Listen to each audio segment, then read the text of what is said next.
Sa kaharian ng hilagang kanluran ng Clays ay nakatira ang batang nagngangalang Nor kasama ang kanyang may sakit na ina. Si Nor ay mabait at maalaga sa kanyang ina at siya na rin ang gumagawa ng mga gawain para sa kanilang pang-araw-araw. Dahil naaawa na ang kanyang ina sa kasipagan ng kanyang anak sa pag-aalaga sa kanya ay humingi na lamang ito ng pasensya at sinabi sa batang Nor na sana man lamang ay mamuhay ito sa gusto niyang buhay. Walang idea si Nor na yun na pala ang huli nilang pag-uusap ng kanyang ina dahil kinagabihan matapos siyang magluto ng kanilang pagkain ay dito niya na rin nakitang wala ng buhay ang kanyang nanay. Nilibing ni Nor ang labi ng kanyang nanay sa tabi ng puntod ng kanyang tatay at kahit malungkot ay pinilit pa rin ng bata na gawin ang lagi niyang ginagawa sa pang-araw-araw. Nanibago man ito dahil mag-isa na lamang sa buhay ay hindi pa rin ito naging dahilan para mawalan ng ganang ipagpatuloy ang kanyang buhay hanggang isang gabi ay nakita niya ulit ang magpapaiba ng takbo ng kanyang kapalaran. Naalala nito ang kwento ng kanyang yumaong tatay patungkol sa adventurer na binubuo ng magkakaibigan, na kayang gawin ng lahat anuman ang kalagayan matalo lamang ang kasamaan. Kinabukasan ay nilagyan muna ni Nor ng sapat na pagkain ang kanyang mga alaga bago nagpaalam sa puntod ng kanyang mga magulang para maging isang adventurer. Isang gabi lamang ang inabot para marating ng bata ang bayan at pagpasok sa loob ay nanibago pa ito dahil sa dami ng tao at iba't ibang bilihin. Natuwa rin si Nor nang may makitang adventurer kaya nagtungo agad ito sa Adventurers Guild, ngunit hindi niya inaasahan na parang pinapaalis na kaagad siya dahil masyado pa siyang bata. Kahit na ganito ay tinulungan pa rin ng Guildmaster na magpunta sa training school si Nor dahil kailangan munang mahubog ang sinumang gustong maging adventurer sa Royal Capital para magkaroon ng ilang skills na malaman niya na patay na ang mga magulang ng bata.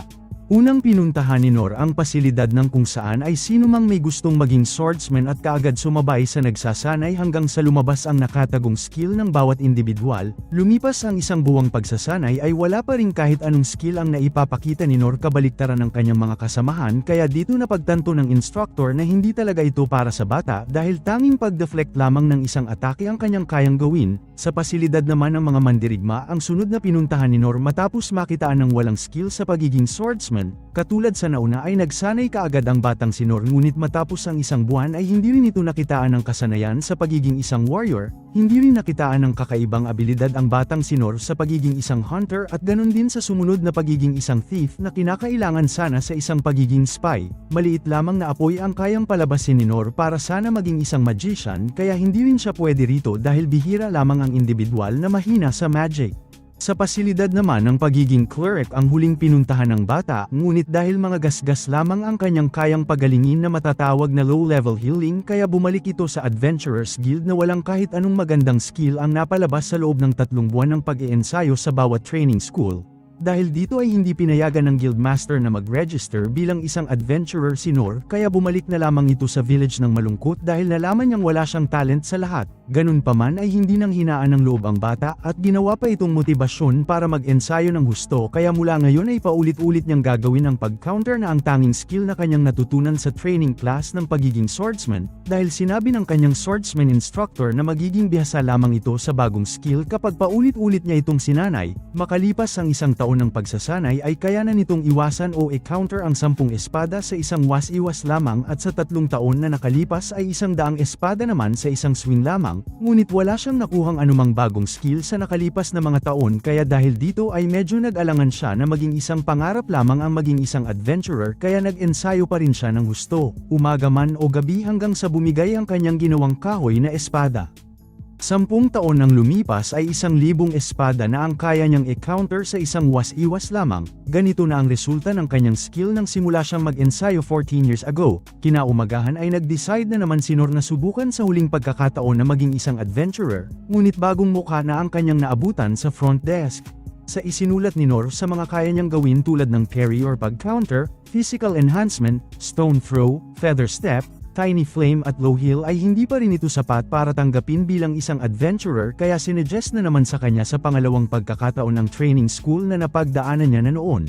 Dahil dito ay tila wala ng pag-asa si Nor na makapasok sa kanyang pangarap na trabaho hanggang sa dumating ang lalaking nakausap ng batang Nor noon sa front desk, at dito ay pinaalam ni Nor ang kanyang ginawang training, ngunit walang ibang skill na nakuha. Dahil hindi pwede si Nor na maging E-rank dahil kinakailangan dito na magkaroon ng higit sa isang kapaki-pakinabang na skill, kaya pinaalam ng Guildmaster na meron pang mas mababa sa E-rank at ito ay ang F-rank, ngunit ipinagbabawal sa rank na ito ang quest na may kinalaman sa pagpatay at ang tanging pwede lamang dito ay mga miscellaneous na gawain sa paligid ng lungsod. Wala mang problema kay Noor kahit ito na ang pinakamababang gawain ng isang adventurer, ngunit akala ng Guildmaster ay hindi ito tatanggapin ni Noor, ngunit nagulat na lamang ito dahil iba ang nangyari. Masayang-masaya si Noor nang binigay na sa kanya ang kanyang lisensya at nagpasalamat sa Guildmaster at kaagad kumuha ng mga quest. Pagkatapos, nagagamit ni Noor ang kanyang mga basic skill katulad ng physical enhancement sa pagbubuhat at feather step naman sa paghuli ng pusa, kasama na rin ang low heel. Pagkatapos gawin ng mga quest ay hindi rin pinapabayaan ni Noor ang kanyang pagsasanay. Isang araw matapos gumawa sa isang construction site ay may narinig itong boses na nagmumula sa kuweba na humihingi ng tulong, kaya kaagad itong pinuntahan ng binata. Laking gulat ni Noor nang makita ang isang grupo na kaharap ang isang higanteng baka na nakita niya lamang sa mga libro. Parang winawalis lamang ng halimaw ang mga bantay ng babae sa angkin nitong lakas. Wala man silang kalaban-laban ay pilit pa rin nilang pinapanatili ang kaligtasan ng babae na tila may mataas na katungkulan. Isusunod na sana ng halimaw ang babae nang kinuha ni Noor ang atensyon nito at hindi naman siya nabigo. Dito na nasubukan ng pag-counter ni Noor sa napakalakas na halimaw na paulit-ulit siyang hinataw, kaya nagkaroon ng mga pinsala sa espadang kanyang hiniram.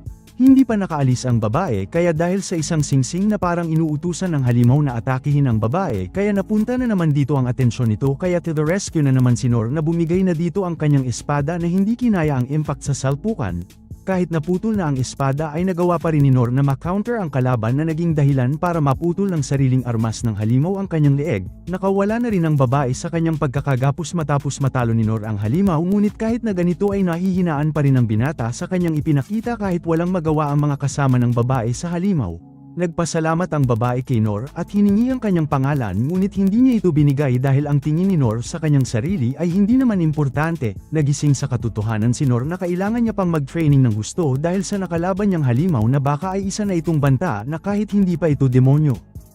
Matapos ang naganap na laban ay sinuri ng mga tauhan ng kaharian ang halimaw kasama ang paligid para makakalap ng mga impormasyon. Dumating ang nag-aalalang babaeng bantay ni Lin na isa palang maharlika at humingi ng pasensya dahil hindi siya kasama ng prinsesa. Sa palasyo ay naghinala naman si Prince Rain na sinadyang dalhin ang Minotaur para patayin ang kanyang kapatid na prinsesa. Dahil sa pag-report ni Darken sa prinsipe, kaya nagkaroon ng linaw na ang natagpo ang singsing sa bangkay ng isang merchant ang ginamit sa pagpapatawag sa halimaw na hindi basta-basta makikita sa merkado. Natapos na ring masuri ang singsing, kaya kanilang napatunayan na ang Magic Empire ng Deridas ang nasa likod sa nangyaring tangkang pagpatay sa prinsesa, at nalaman kaagad ng prinsipe na gustong magpasimula ng Deridas ng isang digmaan para makuha ang yaman ng kanilang kaharian na tinatawag na Dungeon of the Lost. Dumagdag pa sa palaisipan ni Rain kung sino ang nakatalo sa Minotaur dahil hindi nasundan ng secret core ng kaharian ang galaw ng misteryosong lalaki na nagligtas sa kanyang kapatid.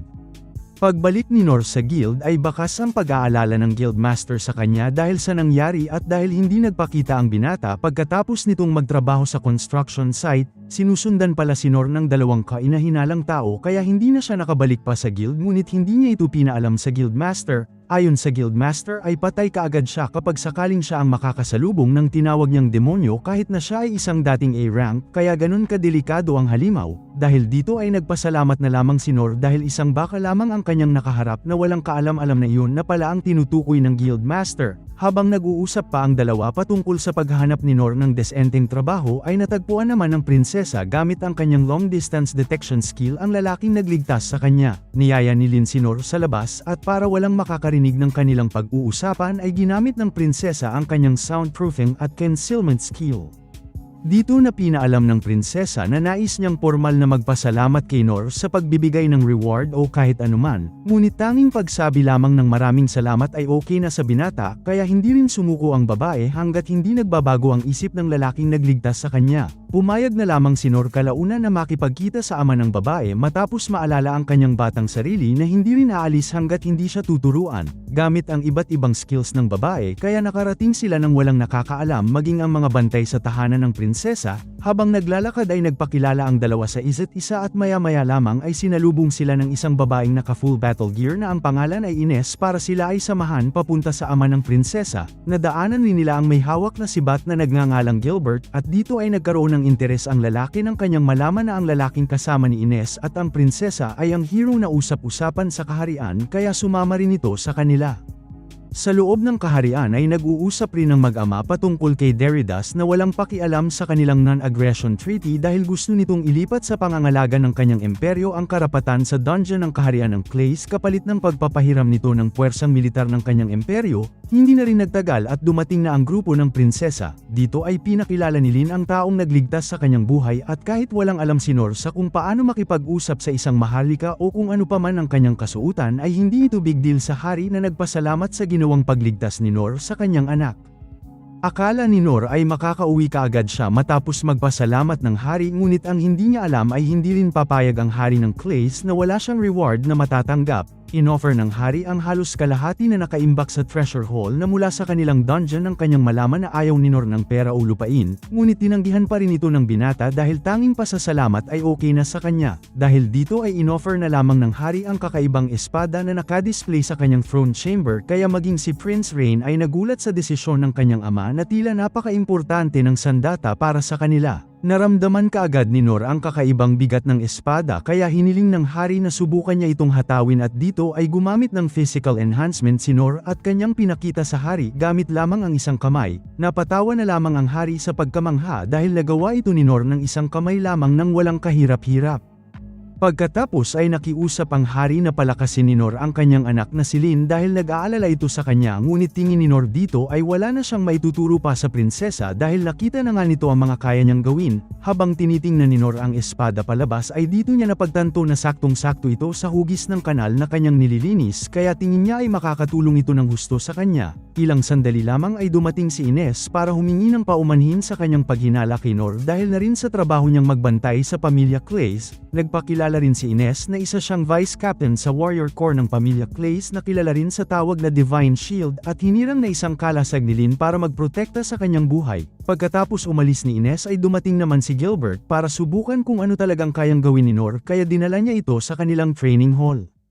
Pinaalam ni Gilbert kay Nor na sikat siya sa Royal Capital at pagkatapos ay pinapili nito si Nor ng armas na gagamitin para sa kanilang duelo. Para kay Nor ay isa itong pagkakataon na kasamang magsanay ang isang mas mahusay pa sa kanya at pagkatapos ng ilang sandali ay nauna nang umatake si Gilbert at naiiwasan naman ni Nor ng walang kahirap-hirap. Ganun pa man ay namangha ang binata sa pulidong galaw ni Gilbert kaya kanyang naisip na nagsanay ng todo ang kanyang kaharap para marating ang ganitong antas. Pulido man ang galaw nito ay nababagalan naman si Nor sa atake ni Gilbert kaya kanyang napagtanto na hindi pa itinotodo ni Gilbert dahil siya ang kanyang kaharap kaya pinaalam ni Nor na hindi dapat siya magpigil. Dahil dito ay humingi ng pasensya si Gilbert at dinagdagan ang kanyang bilis na napansin naman kaagad ni Nor ngunit nagbibigay naman ng open na pagkakataon kapag iniwasan ni Nor ang atake ni Gilbert kaya naisip ni Nor na parang sinasadya ito ni Gilbert. Napapatanong na lamang si Gilbert sa kanyang sarili kung bakit hindi niya matamaan si Nor habang si Nor naman ay iniisip na isa lamang bitag ang ginagawa ng kanyang katunggali. Sumubok pa ng isang malakas na atake si Gilbert kaya napaatras si Nor na inasahan naman ni Gilbert kaya sinundan niya ito ng atake ngunit naiwasan pa rin ni Nor.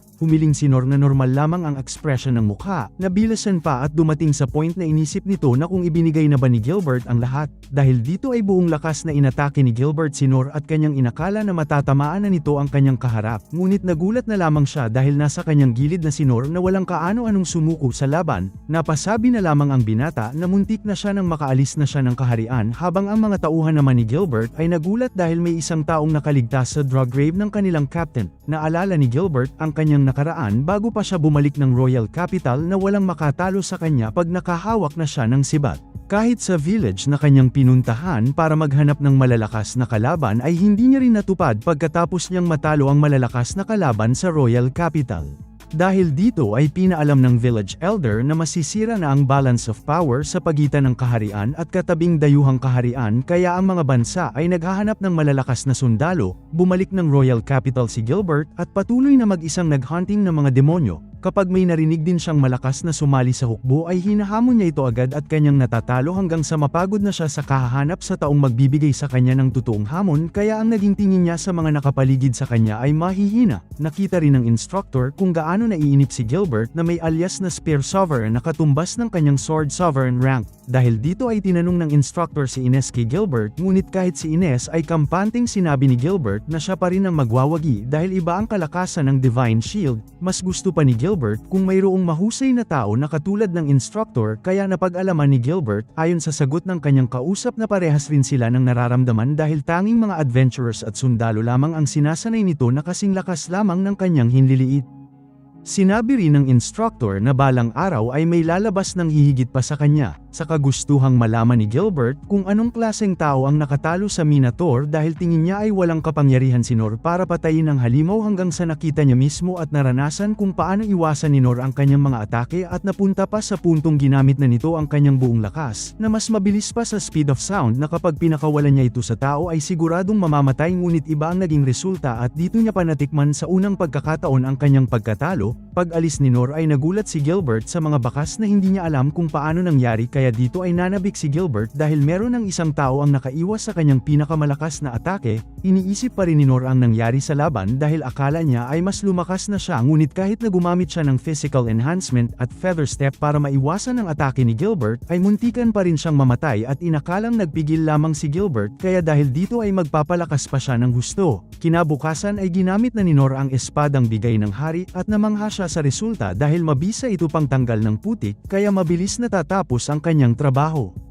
Habang nag-iisip si Nor kung ano nga ba ang mga pwede niyang gawin kung sakaling walang nangangailangan ng kanyang serbisyo sa Royal Capital kapag nagkataon ay bigla namang dumating si Lin na tinanong sa Guildmaster kung nasaan siya para lamang hilingin sa kanya na gawin siyang apprentice. Tinanggihan naman kaagad ito ng binata sa kadahilanang wala na siyang maituturo pa kay Lin dahil napaka-talented nga nito ngunit hindi sumuko ang prinsesa at sinabing gagawin ng lahat tanggapin lamang siya ni Nor hanggang sa ipinakita niya ang mga kaya niyang gawin. Una siyang gumamit ng Ice Skull Dance kasunod ng Hellflare ang isa sa pinakamataas na antas ng magic. Pinakita rin ni Lin ang Mist Blade na isang sekreto ng 5th class na itinuro ng instructor na si Keru na may titulong The Sovereign Shadows. Isang sagradong skill naman ng isang swordsman ang sunod na ipinakita ni Lin na tinawag niyang Divine Slash at may mga kasunod pa sana itong ipapakita kung hindi lamang siya pinahinto ni Nor ngunit sa kabila nito ay hindi pa rin siya tinanggap ng binata. Akala ni Lin ay hindi pa rin siya karapat dapat maging apprentice dahil sa paghindi ni Nor kaya pinaalam niya sa binata na kinilala na ng 6 na sovereigns ang kanyang kapangyarihan kaya naisip na lamang ni Nor na ipakita ang kanyang tiny flame para mapagtanto ni Lin na hindi siya ganun kalakas.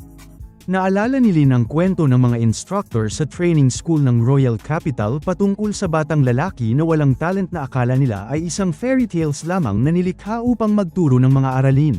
Nakumpleto ng 12-year-old na ito ang 6 na pinasukan niyang training courses na inakala ng karamihan na hindi nag-e-exist dahil kahit ang pinakamatapang na mandirigma ay sesuko pagkatapos ng 3 araw sa 3 buwang kurso. Ganun din ang naiisip ni Lin hanggang sa nakita at nakilala niya ang akala nilang isang fairy tales lamang na mas maraming beses ang laki ng kanyang tiny flame kesa sa pinakamalakas na sorcerer sa mundo na si Okan na nabuhay ng higit 200 taon. Dahil dito ay napagtanto ni Lin na napakalakas talaga ni Nor dahil ang lahat ng 6 na class skill nito ay hindi pangkaraniwan at pinatunayan na ito ng binata ng tinalo niya at sinalag ang palakol ng Minotaur gamit lamang ang isang broadsword. Dahil sa motto ng Royal Clays family na ang may royal blood ay dapat malakas kaya gusto ring matutunan ni Lin kung paano makamit ang lakas na meron si Nor na kinakailangan niya para pamunuan ang kaharian kasama ng kanyang kapatid sa hinaharap. Nadiskubre rin ni Lin na ang pinakamataas na lakas na hinahangad ng mga nagdaang henerasyong sa royal family ng Clays ay makikita kay Nor.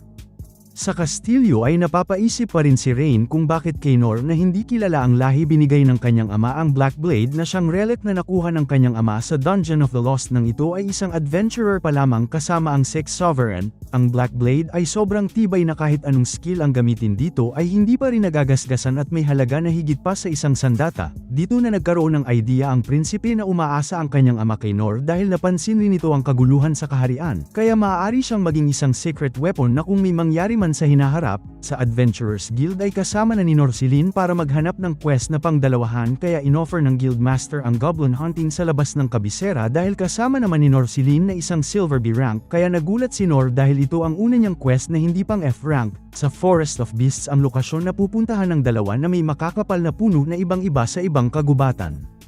Nang nakapasok na sila ay nagtaka si Lin dahil wala silang nakikitang mga goblin na parang hindi normal ngunit may na-detect itong halimaw sa hindi kalayuan kaya nagkasundo ang dalawa na ito ay puntahan. Pagdating sa lugar ay nagtaka si Lin dahil biglang nawala ang presensya ng halimaw kaya tinuloy pa nila ang paghahanap hanggang sa maramdaman ulit ni Lin ang presensya nito. Ngunit nang kanilang hinanap ay tila nakalutang na ang goblin sa ere kaya gumamit kaagad ng spell si Lin para mapalabas ang nakatago kaya dito na sila nagulat dahil kanilang nakita ang napakalaking goblin. Hindi pa nakakakita si Nor ng goblin kaya akala nito ay normal lamang ito kaya napatanong na lamang ito sa sarili na kung ito ba ang sinasabi ng mga adventurer na parang wala lang dahil ang mga goblin umano ang pinakamahina. Unang kita pa lamang ay alam na kaagad ni Lin na isa itong Goblin Emperor na nilikha ng tao mula sa genetic manipulation, isang subspecies ng Goblin King na itinuturing na isang banta at lumalakas pa ito kapag nakakakain dahil inaabsorb nito ang kapangyarihan ng kanyang kinakain.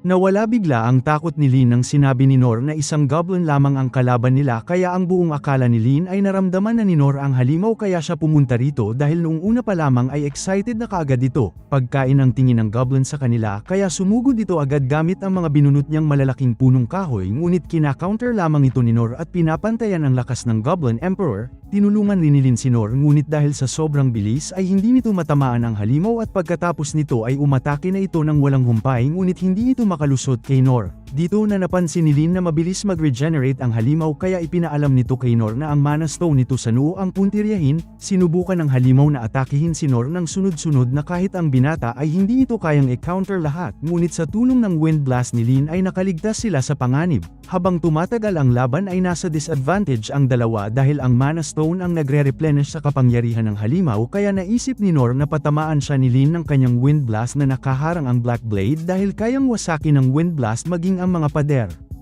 Sinabayan ng dalawa ang atake ng halimaw gamit ang kanilang combo. Gumamit rin si Nor ng physical enhancement at feather step kasabay ng low heal kaya dahil dito ay natamaan ni Nor ng mabilis ang mana stone sa noo ng Goblin Emperor. Pinaubayan na ni Nor kay Lin ang pagtapos sa halimaw kaya dito ay sinunog ng prinsesa ang Goblin Emperor na wala ng kakayahang mag-regenerate pa. Nakarating na rin ang nangyari kasama ang Mana Stone sa prinsipe dahil sa mga secret core ng kaharian at tulad ng naunang nangyari sa kuweba ay ang Magic Empire pa rin ang itinuturing nilang salarin. Nagulat si Rain sa sunod na sinabi ng secret core dahil hindi man lamang nila naramdaman ang seal ng halimaw dahil ayon sa kanyang kapatid ay ilang araw nang nasa lugar ang Goblin Emperor. Napaisip rin si Rain kung paano dinala ang napakalaking halimaw sa lugar na hindi man lamang nakikita hanggang sa ipinaalam ng secret core sa prinsipe na humiling ang Adventurers Guild ng investigasyon dahil patuloy na bumababa ang bilang ng mga goblins. Binigay rin ng Secret Core ang summary report ng kaduda-dudang nangyari sa nakalipas ng huling 3 buwan sa prinsipe.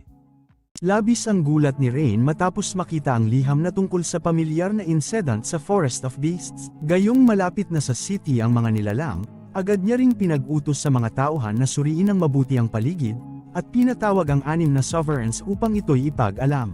Hindi niya rin malaman kung ano ang plano ng Magical Empire sa ganitong kalokohan at tila masyado namang mababaw kung ang yaman ng dungeon ang kailangan nito kapalit ang maraming buhay na madadamay. Kasalukuyan namang kumakain si Nor at Lin matapos ang nakakapagod na pag-hunt. At bilang pabuya sa unang matagumpay na pag-hunt ni Nor, binigyan ito ng kaunting pabuya na kanyang ikinatuwa. Habang kumakain si Lin, napaisip naman si Nor kung hanggang kailan mananatili sa kanyang tabi ang prinsesa. At natuwa naman si Nor matapos magpaalam ni Lin upang makauwi na sa palasyo. Subalit naagaw ang atensyon ng dalawa nang dumating si Rain.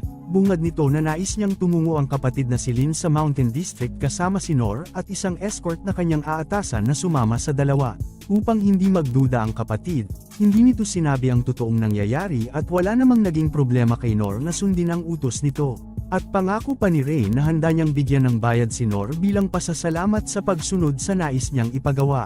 Kinabukasan, labis ang tuwang naramdaman ni Nor gayong ito ang kauna-unahan na makasakay siya sa karwahe. Ramdam na rin ni Nor ang pagiging isang normal na adventurer habang nakasilip sa bintana. Subalit hindi mapakali si Lin matapos marinig ang ibinahagi ng kapatid.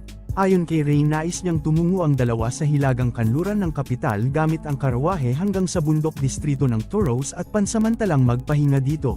At pagkatapos kung walang kakaibang bagay ang mangyari, maaari na umano itong tumuloy patungo sa kalapit na lupain na tinatawag na the Holy Theocracy of Mithra. Dahil dito kung kaya hindi mawala sa isipan ni Lin ang hindi mag-alala. Ngunit tugon ni Ines, na walang dapat ipag-alala gayong naroon siya upang bigyan ng proteksyon si Lynn. Subalit hindi naman maalis sa isipan ni Ines ang kautusan ni Rain na huwag pabayaan ang kapatid, gayong may malaking krisis na paparating sa kaharian. At kung sakali man na ito'y mangyari, mas minabuti na nitong ipadala sa Holy Theocracy of Mithras si Lynn upang ilayo sa nagbabantang panganib. Mas minabuti ring hindi nito ipaalam sa kapatid ang totoong nangyayari gayong magmamatigas ito at hindi umalis sa kanilang lugar. Makalipas ang ilang oras, mas minabuti ng tatlo ang magpahinga saglit at painumin ang kabayo na kanilang sinasakyan. Nagawa ring mag-usap ni Nor at Ines, pansin ng bida na tila balisa ang babaeng mandirigma magmula na sila ay umalis sa palasyo. Subalit sagot ni Ines na siya ay nababagabag dahil dagdag pa sa kanyang obligasyon na panatilihing ding ligtas si Nor. Ngunit tugon ni Nor na kaya niya umanong protektahan ang sarili at handa naman siyang tumakbo kung kinakailangan. Subalit wika ni Ines, hindi na nito kailangan pang gawin ang mga ganoong bagay dahil gamit ang kanyang panangga, handa niyang protektahan ang kanyang mga kasama. Napaisip naman si Nor gayong hindi nito nakikita ang kalasag na sinasabi ng mandirigma, at upang maging madali ang usapan, ipinakita nito kung ano ba ang panangga na kanyang tinutukoy. Labis naman ang paghanga ni Nor matapos makita ang kakayahan ni Ines. Ayon sa naaalala, bata pa lamang siya noong napansin sa sarili ang kakaibang kapangyarihan. Magmula nang pumasok sa orphanage kaakibat nito ang makapinsala sa iba. Ipinakita ni Ines ang kapangyarihan sa iilang sovereigns hanggang sa nagwika si Oaken na isa umano itong regalo mula sa langit. Dahil ayon sa kasaysayan, ang ganitong regalo ay maaaring gawing sandata na nakakasugat o di kaya ay isang panangga laban sa kahit anong sandata. Matapos ang talakayan, si Sovereign C.L. Dandog ang kanyang naging guro upang mas mapatibay at masanay ang sarili sa espesyal na regalo na meron siya. Subalit matapos masugatan ng kapwa, iniwasan na ito ng mga taong nakapalibot sa kanya hanggang sa siya ay lumaki. Ngunit ang nagpukaw ng atensyon ni Ines ay ang pangalan ni Nor noong unang beses nilang magkita. Ayon sa naaalala palagi ito ang bukang bibig ng nagtayong kapatid at ama na si Dandog noong mga panahong hindi tumitigil sa pag-atake ang mga swarm monster, kaya labis na ang naramdamang pagod ng mga sundalong nakikipaglaban. Hanggang sa narinig ni Ines ang pangalan ni Nor ng pag-ulong na hinilig ni Dandog na kung sana ay naroon lang si Nor upang tumulong. Ilang beses niya na itong naririnig sa bibig ng taong nagtayong ama sa kanya kung kaya pinukaw nito ang atensyon ni Ines magmula noon. Nagawa niya magselos gayong hinahanap pa rin ito ni Dandog kahit siya ang naruroon at hindi si Nor. Inisip ng dalaga na tila walang silbi ang kanyang ginagawa dahil hindi mawala sa ama ang paghanga sa taong may pangalang Nor. At mas lalong nakaramdam ng galit matapos makilala ng personal ang taong kinabibiliban ng amang si Dandog. Habang kasalukuyang nasa daan, muling napasilip sa bintana ng karwahe si Nor nang mapansin nito ang tila kakaibang daan na makikita sa gitna ng palayan. Dahil tila malalim ang iniisip, kaya napatanong si Ines kung ano ang bumabagabag sa isipan. Kaya tugon nito na tila may napansin siyang kung anong bagay ang gumagalaw sa gitna ng palayan. Dahil dito kaya bahagyang napasilip sa bintana ang prinsesa at pagpatigil nito sa karwahe matapos makita ang namamatay na mga palay. Walang pagdadalawang isip at nagcast ito ng uncover spell na siyang dahilan upang makita ang nakatagong nilalang. Habang papalayo ang tatlo, nagsimula na ring umatake ang iba't ibang uri ng halimaw sa palasyo. Ayon sa report na natanggap ng hari, masyado nang nahihirapan ang kanilang mga tauhan gayong masyadong madami ang mga nilalang na patuloy na lumalapit sa kapital.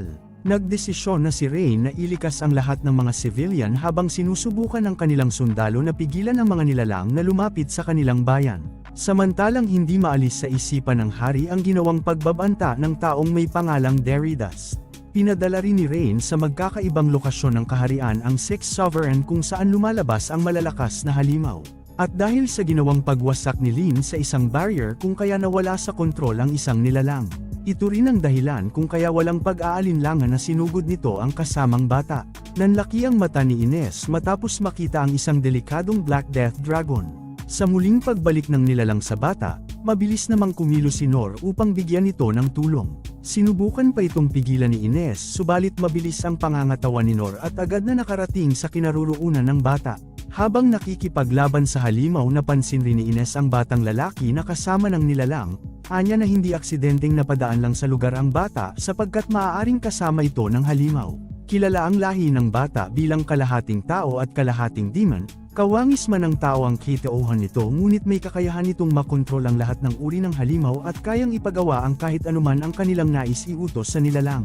Dagdag pa ni Ray na kasuklam-suklam ang mga ito dahil mas malapit ang loob nito sa mga demon kesa sa mga tao. Tulad noong unang panahon na halos masakop nito ang buong Holy Theocracy of Mither dahil sa mga demi-human na kayang magmanipula ng mga halimaw. Kaya matapos maalala ang mga napag-usapan ng kanyang kapatid, hindi mawala kay Lin ang mag-alala sa kanyang instructor. Dahil sa pag-cast ng uncover spell kaya nawala na rin ang kakayahan ng bata na makontrol pa ang halimaw. Kung kaya wika ni Ines sa sarili ay malaking kalokohan ang ginawang hakbang ni Nor na tulungan ang bata. Agad ring pinigilan ni Ines si Lin matapos nitong magdesisyong tulungan ang instructor gayong lubhang mapanganib ang halimaw na ito. Dahil walang ideya sa kakayahan ng nilalang, kaya hindi nagdalawang isip si Nor na harangan ang bawat atake ng nito hanggang sa nalaman na isang lason ang bagay na iniluluwa ng halimaw. At isang kamatayan ang nag-aantay sa lahat ng nabubuhay kapag nagpakawala ng lason ang Black Death Dragon. Sa muling pagdesisyon ng nilalang na umatake, sinubukan pang lumapit ni Lin upang bigyan ng kamay ang instructor ngunit agad itong pinigilan ni Ines gayong mas matindi pa ang lason na pakakawala ng halimaw. Dagdag pa ni Ines na kahit naruroon pa sa lugar ang pinakamagaling na healer ng Sixth Sovereign magiging malaking hamon ang mahil ang isang tao na napuaysan ng halimaw na ito. Matapos magpakawala ng matinding lason sa paligid, dinagdagan naman ni Ines ang pangharang upang hindi makapasok ang lason sa kanilang katawan. Maging ang ibon na nasa himpapawid ay namatay matapos maamoy ang lason ng halimaw. Bulong rin ni Ines sa sarili ang paghingi ng tawad kay Nor gayong hindi niya ito nagawang tulungan. Subalit sa gitna ng pagharang, naagaw ang atensyon ni Ines matapos makita na tumalsik ang isang parte ng halimaw. At hindi ito makapaniwala matapos makita na nagawa pang makipaglaban ni Nor kahit malala na ang sitwasyon nito. Dahil dito kung kaya muling nanambalik ang alala sa tuwing bukang bibig ni Dandalg si Nor, nakikita niya na rin ang totoong pagkatao nito na likas mabait at handang isakripisyo ang sarili mailigtas lamang ang kapwa at siyang totoong kahulugan ng salitang kalasag. Ang lahi ng batang lalaki ay may kakaibang sumpa magmula ng isilang sa mundo. Hindi nito pinili ang ganitong kakayahan at abilidad na magagawang makipag-usap at kontrolin ng isang halimaw. Habang sila ay nabubuhay sa mundo tila hayop naman kung ituring ng mga tao lalong-lalo na ang nagpapakain sa kanila. Ang kakayahang ito rin ang dahilan kung bakit sila nagagamit ng ibang mga tao upang pumatay ng kapwa partikular sa gyera, kaya ganun na lamang ang panunuklam ng mga tao sa kanila. Madalas rin itong nakakaranas ng pang-aabuso lalo na kapag tinititigan ang bantay o di kaya ay magsalita ng hindi nagpapaalam. Dahil sa ginawa kung kaya tanging tubig lang ang laman ng tiyan sa loob ng 3 araw. Isa rin sa kakayahan ng binatilyo ang mabasa ang iniisip ng mga tao ngunit nang ito'y malaman ng marami, mas lalong naging bayolente ang mga tao sa kanila. At kahit masaklap ang dinanas sa mga tao, kahit minsan ay hindi niya inisip na gumanti maging anong klaseng pang-aabuso man ang kanyang dinanas sa mga tao. At upang mas mabilis na sumunod sa utos ng lalaki, hinanipulan nito ang batang kaisipan na magagawang makatulong sa nakakarami sa pamamagitan ng pagkontrol sa mga halimaw. Pangako pa ng lalaki na hindi na umano siya makakaranas ng pang-aabuso sa mga tao at makakakain pa ng masasarap kung susunod lamang siya sa nais nitong ipagawa. Ngunit kung hindi ito susunod, patuloy niyang ipaparana sa binatilyo ang masalimuot na nangyayari sa buhay nito. At dahil sa isang mahiwagang device na meron ang lalaki, kung kaya hindi niya nagagawang basahin ang iniisip nito at mapatunayan kung nagsasabi ba ito ng totoo. Ngunit ang pinanghawakan niya ang mga katagang binitawan ng lalaki gayong sumusunod umano ito sa kanyang mga pangako. Dahil dito kung kaya agad na pumayag ang binatilyo ngunit sa di inaasahan,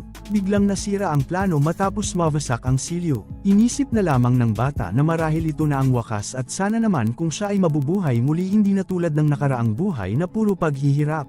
Ngunit ang hindi nito inaasahan ay may taong handang magbuwis ng buhay para sa katulad niyang kinamumuhian ng marami. Ipinagtanggol ni Nor ang bata sa abot ng kanyang makakaya kung kaya hindi makapaniwala ang binatilyo sa kanyang nakikita. Matapos Mason Goat ang lason, agad namang nagcast ng low heal si Nor upang mabigyan ng tulong ang binatilyo. Ngunit ito rin ang dahilan upang kumalat sa kanyang katawan ang lason.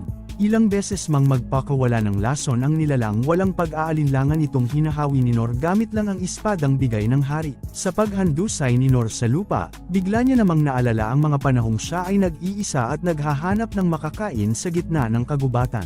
Sa buong araw na paghahanap maraming halaman ang kanyang naiuwi, nagpasya itong patuyuin ang iba upang may makain sa susunod na mga araw at ang iba naman ay kanyang ginawang soup. Naging masarap ang kanyang luto at noong una ay inakala na tanging sakit lang ng tiyan ang magiging epekto ng pagkain sa di alam na halaman, ngunit labis ang pagsuka niya ng dugo dahil isang nakakalason na halaman ang kinain.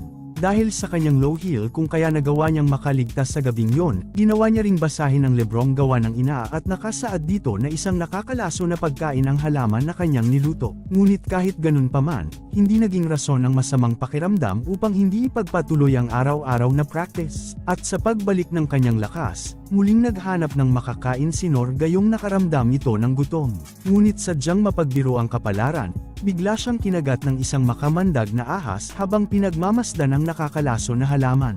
At makalipas lamang ang ilang oras agad naman siyang nagising na katabi ang makasala ng ahas. Hindi na nagsayang ng pagkakataon si Nor at ginawa niya itong hapunan na kanyang ikinatuwa. Kinabukasan sa di malamang dahilan, muli itong naghanap ng parehong makamandag na ahas at pinatuklaw ang sarili. Ngunit sa pagkakataong ito ay naging mabagal ang pagkalat ng kamandag. Magmula noon naging kasanayan na ni Nor ang maghanap ng makakamandag na hayop upang gawing pagkain. Muli niya ring tinikman ang nakakalaso na halaman sa pagbabakasakali na may makukuhang bagong skill sa ganitong paraan. Ngunit tanging pagsusuka lamang ng kaunting dugo ang naramdaman habang nilalasap ang masasarap na pagkaing nakakamatay. Dahil dito kung kaya marahil ito rin ang dahilan kung bakit nakakaya ng katawan ang lasong mula sa halimaw. Matapos makitang nasa maayos na lagay ang binatilyo, muling nakipaglaban sa halimaw si Nor. Labis naman ang paghanga ng bata dahil sa lakas na ipinapamalas ni Nor. Putol na ang mga kuko nito pati na ang mga ngipin subalit, hindi sumuko ang nilalang at muling nag-ipon ng enerhiya para sa pangmalawakang atake. Subalit imbes na matakot buong lakas na ginamit ni Nor ang kanyang parry attack na siyang dahilan upang sumabog ang katawan ng halimaw. Malaking panganib man kung ito'y matagumpay na tumungo sa city subalit mas inisip ni Nor na tila masarap ang lasa nito. Matapos ang mga nangyari, nagawa namang magtanong ni Nor kung ayos lang ang binatilyo, ngunit tugon nito na siya ay naatasan upang madala ang halimaw sa city.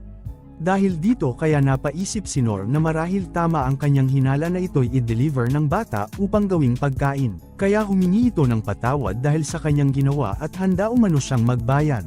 Inamin man ng binatilyo na kanyang kasama ang halimaw ngunit iba ang naging reaksyon ni Nor. Imbes na magulat ay namangha pa ito sa abilidad na meron ng bata. Dagdag pa ni Nor na tila regalo ito mula sa langit, subalit pag-amin ng bata na siya ay isang demi-demon kung saan ay nagagawa nilang makakontrol ng mga halimaw. Ngunit sa positibong paraan inisip ni Nor kung sakaling meron siyang abilidad na tulad nito, tulad ng pagtulong nito sa gawain sa bundok o di kaya ay tulad ng ibon na maaaring mag-deliver ng liham na kahit sa gabi ay hindi niya naiisipin pa ang panganib na dala ng stray dogs. Labis rin ang pagtataka ng bata kaya tanong nito kay Nor kung hindi ba ito natatakot sa kanya dahil maging ang dalawang banal na tao ay nagawang matakot matapos malaman ang kakaiba niyang kakayahan. Ngunit hindi ito pinag-isipan ng masama ni Nor gayong marami ang paraan upang makatulong ang abilidad na ito sa mabuti. Dahil sa positibong paraan lahat ang meron si Nor kung kaya hindi lubos sa kalain ng bata na makakatagpo siya ng ganitong klaseng tao. Kaya biglang tumulo ang luha ng bata matapos marinig ang mga sinabi ni Nor. Naagaw naman ang atensyon ng dalawa matapos marinig ang tinig ni Lin. Sa paglapit nito ay ang pagtanong naman ng dalagita kung ayos lang ang kanyang instructor. Hindi naman makapaniwala ang dalawa dahil sa tindi ng nakakalaso na atake ng halimaw ay wala man lang bakas na nanghina si Nor. Napaisip rin si Lin na marahil isa itong pambihirang skill na tulad sa ipinakita sa kanya ng isa sa Sovereign of Salvation. Ngunit tila pambihira si Nor gayong masyado pa umano itong bata para makamit ang ganito kataas na kapangyarihan. Agad ring ipinakilala ni Nor ang binatilyo kung saan ay tinanong ito ni Lin na tila mukha itong demon folk. Agad rin namang umamin ang bata kaya tanong ni Lin kung ano ba ang plano ng instructor tungkol dito. Labis naman ang gulat ng prinsesa matapos marinig na nais niyang makisabay ito sa karawahe patungo ng bayan. Hindi naman pumayag si Ines kung kaya iminulat ni Lin ang kanyang nakikita dahil ang mga pagwasak na makikita sa kanilang lugar ay isa sa kagagawa ng batang nais niyang isama. Wika ni Nor na alam niya naman ang panganib na dala ng bata bata lalo na ang plano nitong dalhin ang halimaw sa bayan. Napatanong rin si Nor kung sino ba ang nag-utos dito upang gawin ang mga bagay na yon. Ngunit lagi mang nakikita ang lalaki, hindi niya naman alam ang totoo nitong pangalan. Pinilit pang sabihin ni Ines na mas makakatulong kung ikakanta ng bata ang pangalan ng lalaki ngunit wala talaga itong alam. Ayon sa nakikita ni Ines, hindi malabong isang alipin ang bata sa kaharian ng Clay's Kingdom at sa mura nitong edad ay ginagawang abusuhin ng kung sino man ang nag-uutos sa bata. Dagdag pa ni Ines kung meron ba itong tahanan na maaaring balikan subalit ayon sa bata, meron harang ang mga mata noong pinaalis ito sa lugar na pinagmulan. Dahil dito kung kaya wika ni Nor na maaari rin namang isama ang binatilyo patungo sa pinakamalapit na bayan. Napatanong rin si Nor kung ano ba ang pangalan ng bata at pagpakilala naman ito bilang si Rollo. Dahil si Lin pwedeng magdesisyon kung maaari ba nilang isama sa bayan si Rollo, ay mas minabuti pa rin itong magsabi kay Ines sa nais niyang gawin. Subalit tugon ng mandirigma hindi pwedeng makaapak sa lupain ng Holy Theocracy of Mithra ang tulad ni Rollo kung saan sila patungo. Naguluhan rin si Lin gayong nais man nilang tulungan si Rollo ay wala silang magagawa gayong maaari silang isipin na kaaway ng taga Mithra kung makikita nitong kasama nila ang bata. Habang nasa gitna ng talakayan tungkol kay Rollo, naagaw naman ang atensyon matapos marinig ang isang tinig ng isang lalaki sa di kalayuan. Nadismaya ang lalaki matapos makita na hindi na-deliver ng maayos ang halimaw sa bayan. Dahil dito kung kaya napatanong si Nor kung kabilang ba ang lalaki sa nag-utos na ihatid ang halimaw ngunit tugon nito ay tanging nautusan lamang din siya. Dahil dito kung kaya napatanong ang lalaki kung si Nor ba ang pumatay sa halimaw at pag-amin naman ito kasabay ang paghingi ng patawad. Hindi naman moari ng lalaki kung bakit humingi ito ng patawad ngunit kahit gayon paman, ang tangi niya umanong dahilan kung bakit siya naruroon sa lugar ay ang bata na kanilang kasama. Anya na ibabalik niya ito pabalik sa kung saan man sila nagmula kasabay ang pagsugod nito. Sunod-sunod ang ginawa nitong pag-atake habang ipinapaliwanag na isang malaking salapi ang katumbas ng bata. Mabilis man ang lalaki subalit hindi nito kayang makalapit sa bata dahil kay Nor at sa dala-dala nitong sandata. Halos wala ring makita si Lin dahil sa liksi ng dalawa at kahit anong kulit ng lalaki hindi nito kayang malapitan ang bata sa tulong ni Nor. Hanggang sa gumawa ng kakaibang teknik ang lalaki sa lakas nito ay nagawa nitong mapaurong ng bahagya si Nor.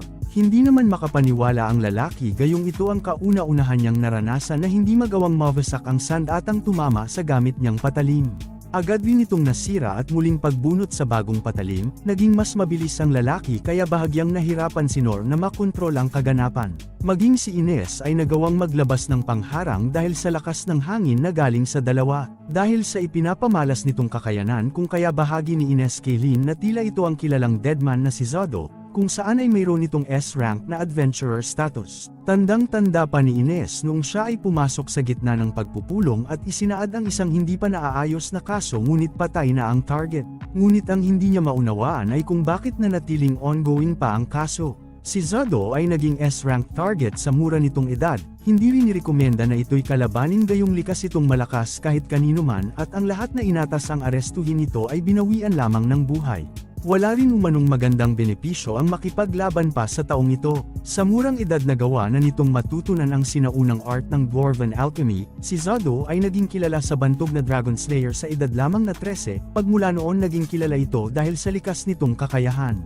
Siya rin umano ang tinitingala ng lahat ng adventurer, ngunit hindi lahat ng talento ay ginamit sa kabutihan tulad ng nakasaad sa librong hawak ni Ines. 36 na member ng pamilya merchant na mula sa Serenza ay natagpo ang patay dahil sa kagagawa ni Zodo, ngunit kahit ganun pa man malaki ang iniambag nito sa kanilang bayan tulad ng pagpatay nito sa isang disistel level na halimaw kahit ito ay nag-iisa. Dahil sa ganitong sitwasyon kung kaya nahati ang desisyon tungkol sa naging kaso nito kaya ito rin ang dahilan kung bakit on hold pa ang kaso. Dagdag pa na wala itong kinikilala basta makuha nito ang pera na ipinangako kapalit ng kanyang serbisyo. Ngunit hindi ito ang pinakamalalang ginawa ni Zodo dahil nakaya nitong ubusin ang mga tao sa isang bansa. Dahil dito kung kaya isa si Zodo sa kinakatakutan sa buong bansa at walang pinipili maging masamang tao o maging ang pinakamabait. Wala ring adventurer ang nakaligtas matapos subukan ang kakayanan nito hanggang sa tumaas na lang ang presyo nito sa ulo. Magmula noon upang maiwasan na ang mga namamatay na mga adventurer mas minabuti na ng bansa na itigil ang walang kabuluhang paghunt kay Zodo at ipinalabas na matagal ng patay upang itigil na ng mga adventurer na hanapin ito. At dahil sa patuloy na pagsugod, kung kaya naubos rin ang hawak nitong patalim matapos umatake kay Nor. at muling paghingi ng kapatawaran ni Nor dahil sa kanyang nagawa, ngunit hindi niya umano ito kasalanan ngayong si Zado ang umaatake sa kanya. Hindi naman moari ni Zado kung bakit ito humingi ng patawad ngunit lubos itong nagtaka gayong hindi akalain na masisira ang hawak niyang patalim gayong gawa ito sa magandang material na orichalcum at pangil ng dragon. Wika ni Zado ang weird umano ni Nor lalo na ang hawak nitong sandata dahil dito kung kaya ginamit na nito ang malaking patalim na dala. Matapos may hagis ang bagay sa itaas kaagad itong nakapaglikha ng daan-daang patalim na tinawag niyang Silver Cross. Wika ni Zado na maaari na umanong sirain ni Nor ang patalim sa abot ng makakaya. Nagawa mang mahawi ni Nor ang patalim na papalapit sa kanya, ngunit tumatama naman ang iilang patalim matapos gawing harang ang sarili wag lang masugatan si Rolo. Kita ni Ines na nagiging delikado ang sitwasyon ng dalawa kung kaya humingi ito ng permiso sa prinsesa upang ito'y tulungan. Napapagod na rin si Nor dahil sa dami ng patalim ngunit nagkaroon ito ng lakas ng loob ng magawang tumulong ni Ines. Gamit ang skill inatake ni Ines si Zado ngunit hindi sapat ang ganitong paraan upang mapatigil ang mga patalim sa pagsugod. Hanggang sa naisipan ni Nor na gamitin ang kapirasong parte ng halimaw at inihagis sa mga papalapit na patalim, dahil sa pagsabog kung kaya nagagawa nitong mawasak ang sandatang gawa ni Zado. Ngunit habang abala ang dalawa hindi nito napansin ang paglapit ni Zado at ang ginawa nitong target ay si Ines. Ngunit hindi naging matagumpay ang lalaki matapos itong lapitan ni Nor, at sa muli hindi makapaniwala si Zado dahil sa bilis at lakas ni Nor kung kaya bahagya itong napaurong. Tulad ng nauna nasira lang ang hawak nitong patalim at muling pagsugod nito kay Nor. Hanggang sa nagsawa ito sa ginagawa at nagwika na ititigil niya na ang kanyang ginagawa gayong wala rin itong kabuluhan. Dagdag pa ni Zado ang narinig na balita tungkol sa isang maliwanag na selebrasyon sa Royal Capital. Napatanong naman si Ines kung ano ang nais nitong sabihin. Hindi naman malawak ang ideya ni Zado kung kaya hindi rin nagtagal at nagpasya itong lisanin ang lugar. Ngunit bahagya na naman itong napahinto matapos magpaalam ni Nor. Wika ni Zado na sa dami ng tao na kanyang nakasalamuha si Nor ang pinakamakulit.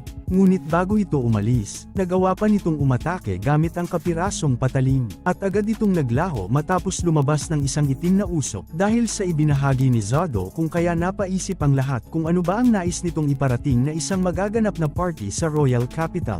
Kung kaya nagdesisyon ang mga ito na bumalik gayong hindi rin naman maaaring tumungo si Rolo sa Mithra. Subalit nanginig sa takot ang bata matapos marinig ang plano ng tatlo. Bahagi ni Rolo na hindi umano sila maaaring bumalik gayong meron siyang narinig na patungo sa Kapitolyo ang pinakamalaking halimaw na siyang wawasak sa buong city. At mahahalin tulad ito sa isang Black Death Dragon kung titingnan, dahil dito kung kaya naging buo ang loob ni Lin na bumalik sa kanilang kaharian. Tutul man si Ines ngunit wala itong magawa matapos maunawaan ni Lin ang mga nangyari gayong pinadala ito ng kanyang nakakatandang kapatid patungong Mithra upang tumakas sa panganib na papalapit sa kanilang kaharian. Dagdag pa ni Lin wala ring silbi kung sila ay lalayo gayong hindi malabo na magiging katulad ng ni Rolo ang kanilang kapalaran kung sila ay lalayo sa sitwasyong ito. Wala na ring nagawa si Ines gayong may punto naman ang prinsesa, bahagi na lang nito na wag umanong umalis sa kanyang tabi si Lin upang magawa niya itong mailigtas sa kahit anong panganib. Dahil halata ang takot ni Rolo kung kaya mas minabuti ni Nor na ito'y tanungin kung nais ba nitong sumama pabalik o di kaya ay maghiwalay sila.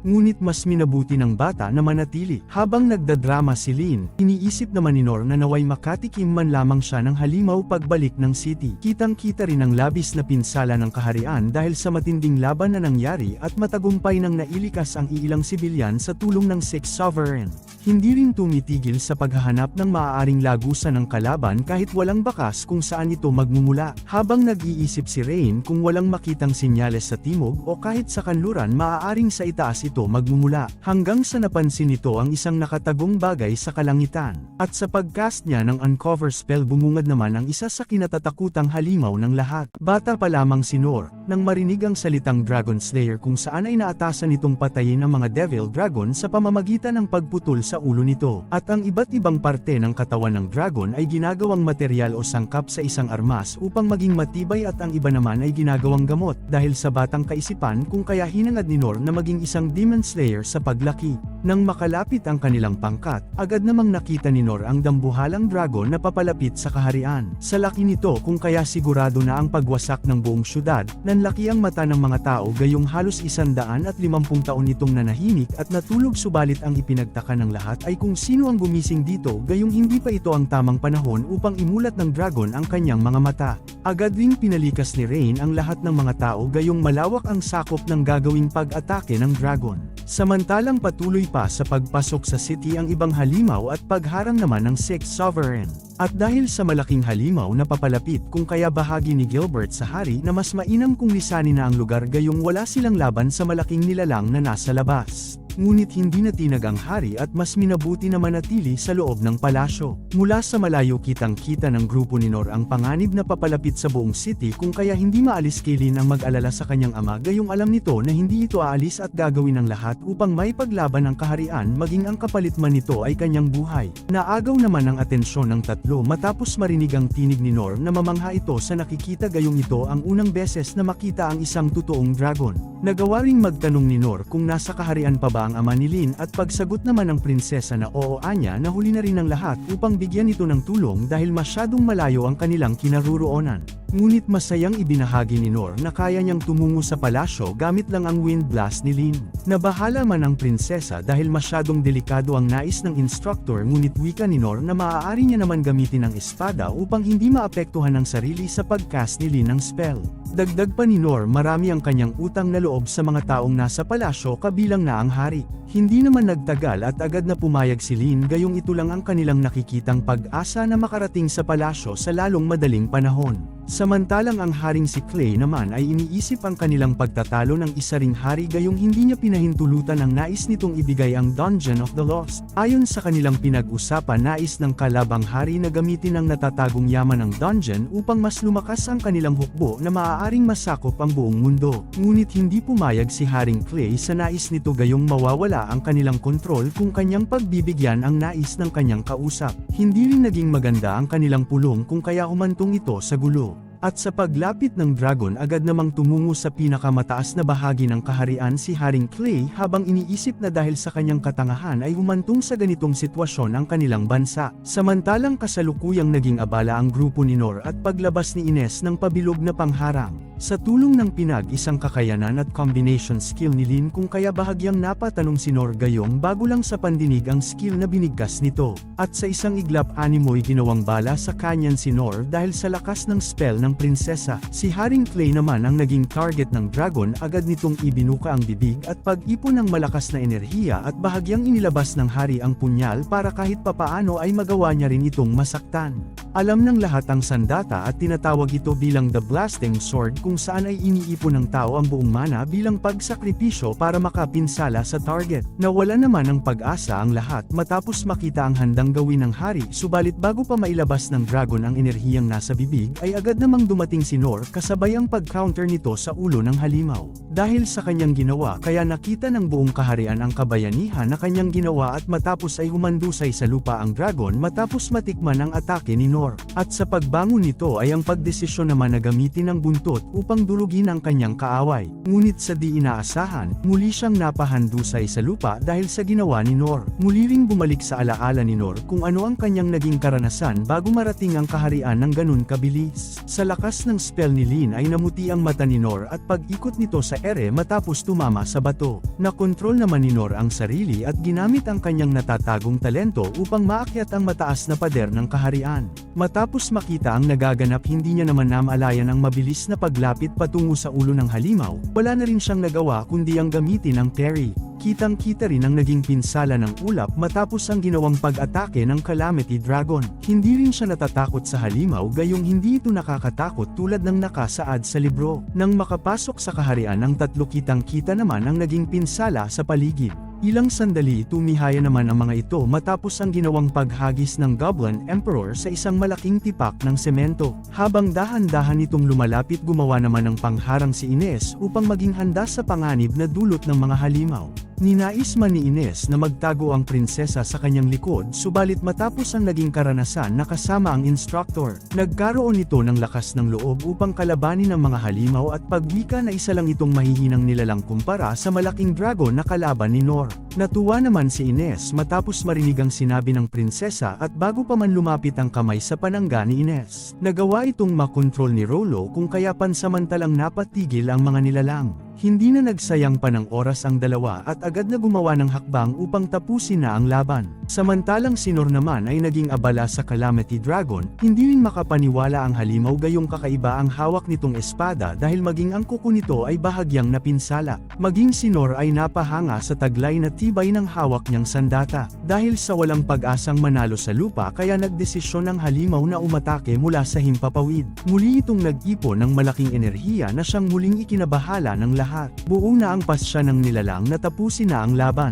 Itinoon rin ito ang pag-atake kay Nor at muling paggamit ng bida sa kanyang parry skill. Ngunit nanlaki ang mata ng Calamity Dragon matapos makita ang ginawa ni Nor na pag-counter sa kanyang ginawa. Labis na nagalit ang halimaw dahil sa ginawa ni Nor na tila madali lang ang lahat at hindi man lang siyang seryoso nito. At kahit anong gawin nitong sigaw ay nanatiling walang emosyon si Nor. Nawala rin ang focus nito sa laban at pinairal ang puot na nararamdaman, sumugod ito nang hindi nag-iisip. Gamit ang isang kamay na nakahawak sa sandata, tumilapon ang isang parte ng dragon dahil sa ginawa ng bida. Ngunit matapos ang kaganapan, sumuko ang dragon at nawala ang kulay pula nitong mata gayon din ang pagiging agresibo nito. At kahit nasa malayo kitang-kita ng lahat ang nagaganap sa loob ng city. Matapos makita ang kapirasong parte ng dragon, muli rin naalala ni Nor ang mga kataga na ibinahagi ng ama tungkol sa isang bantog na Dragon Slayer. Ngunit matapos makita ang maaliwalas na mukha ng dragon, mas minabuti ni Nor na maupo sa harap nito. Nang makalapit ang tatlo kay Nor, humingi ito ng pabor kay Rollo na kung maaari nitong utusan ng halimaw na bumalik kung saan man ito galing. Masyado man itong delikado ngunit mas ninais ni Nor na bigyan ng pagkakataon ang dragon na mamuhay. Pumayag naman si Lin sa nais ng instructor at pag-utos rin kay Rollo na gawin ang nais ni Nor. At sa pamamagitan ng isip ay nagawa itong maunawaan ni Rollo at pagtugon naman ng dragon na handa niya umanong sundin kung ano man ang nais ng kanyang kinikilalang master. Hindi man makapaniwala sa narinig ngunit utos ni Nor na bumalik na ito sa kung saan man galing at huwag na muling makapinsala pa sa mga tao. Ilang sandali pa agad na tumayo ang dragon at pag-angat nito sa ere upang lisanin na ang lugar. Ngunit hindi dito natatapos ang kaganapan dahil nagulat ang lahat matapos tumilapon ang dragon dahil sa isang pag-atake. Matapos ang mga nangyari labis naman ang tuwang naramdamdaman ng Kalabang Hari matapos makita ang pagbagsak ng nilalang.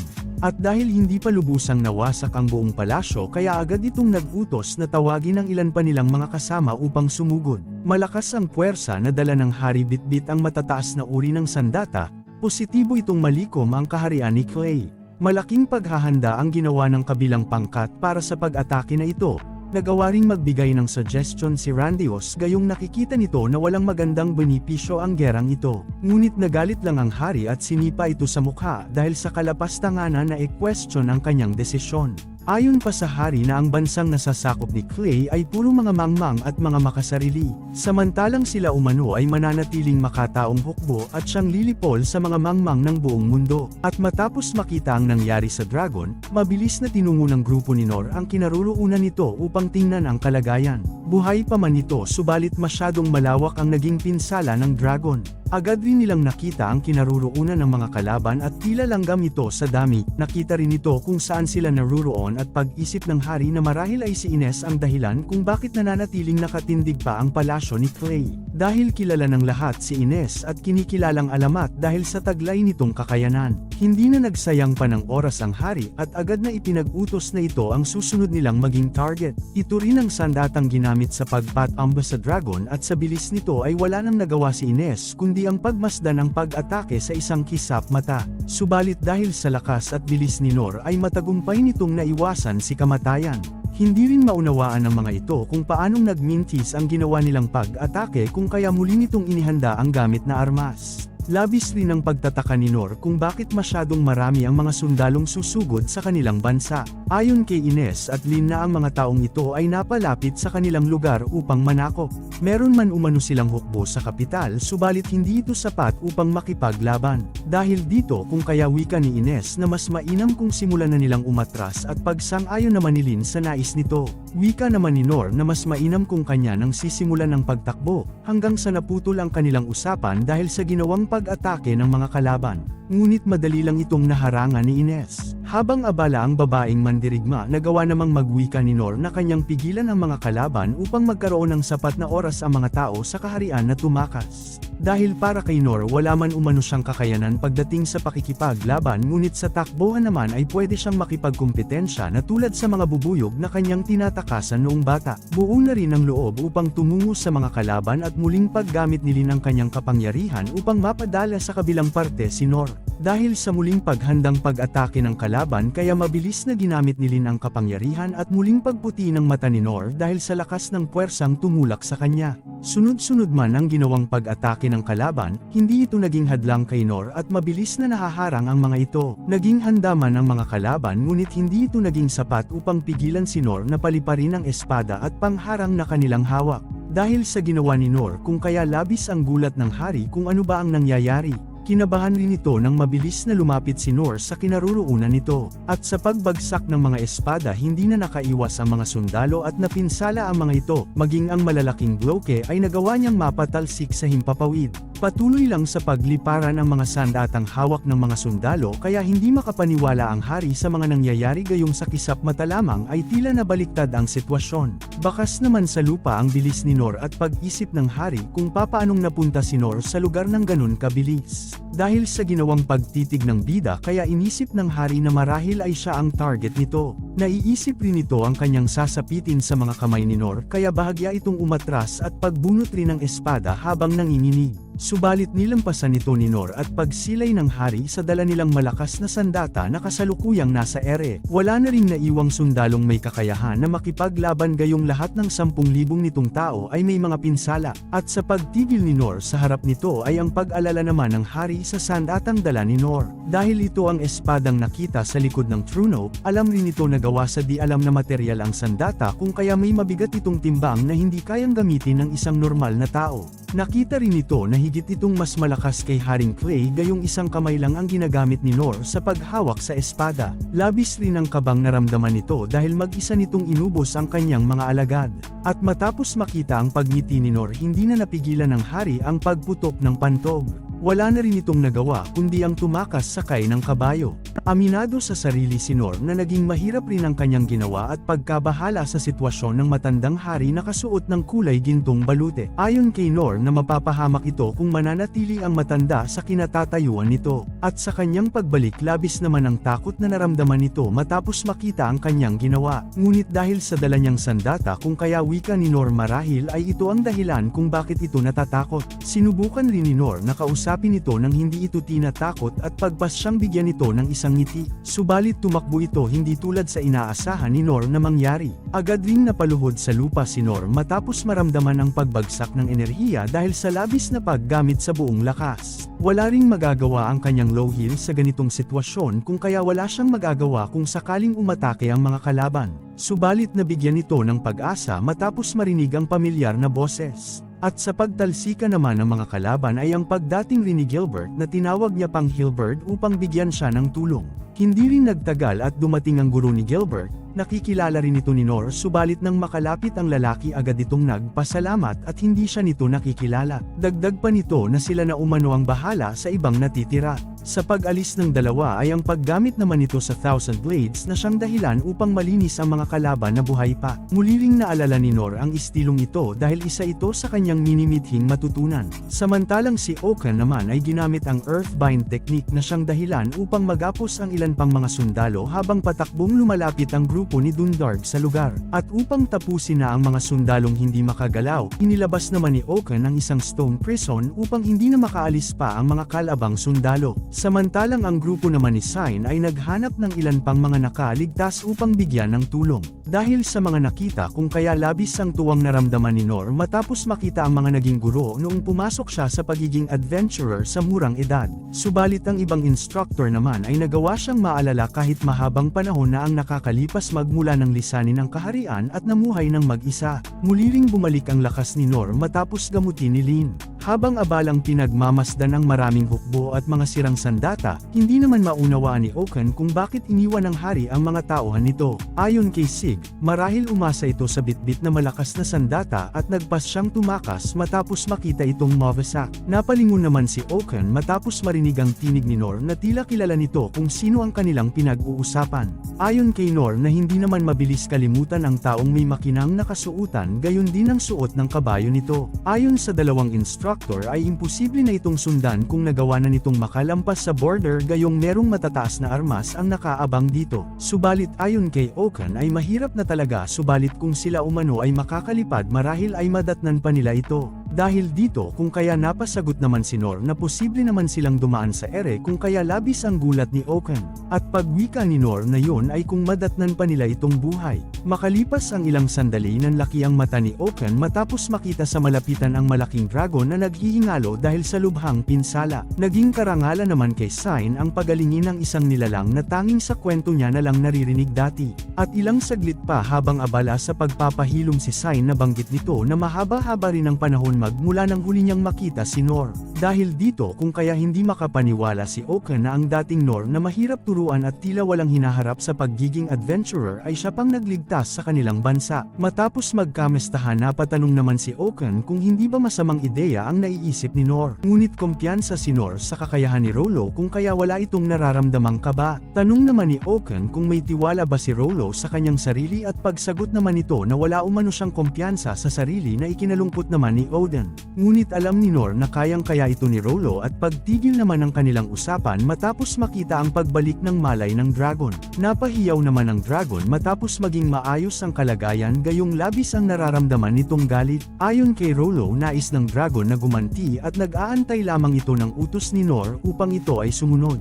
Labis rin ang gulat at pagkamangha ni Oaken kay Rollo matapos makita ang kakayahan ng bata. Agad ring naghanda ang mga sasama sa kanilang paglalakbay. At kahit takot man sa matataas wala ring choice si Nor kundi ang sumakay sa likod ng dragon upang habulin ang hari. Nais mang sumunod ni Oaken subalit hindi ito pinayagan ng mga kasama gayong kinakailangan nitong bantayan ang mga taong ikinulong nito gamit ang matitigas na lupa. Ilang sandali pa dumating naman si Haring Clay kasama ang anak nitong lalaki at pagluhod din ni Ines gayong bumalik ito sa kaharian at nilabag ang utos. Subalit imbis na bigyan ng parusa ay nagpasalamat pa ito dahil sa kanyang ginawa. Natuwa naman ang dalawang instructor matapos makita ang laki ng diferensya ng kilala nilang Nor. Wika pa ni Sig na siya ay nahihiya sa kanyang sariling katamaran at pag-isip na nasa mataas na itong estado kung saan ay tinuturuan pa nito ang iba. Nang makalapit naman sa border ang grupo ni Nor napawika si Rain na marahil ay huli na ang lahat at hindi na nito mahuli ang lapastangan na hari. Nag-isip na rin ang kanilang pangkat na bumalik subalit matapos makita ni Lin ang gininto ang kabayo ay ang huling pag-isip ni Rain gayong malapit na ito sa border na may nakabantay.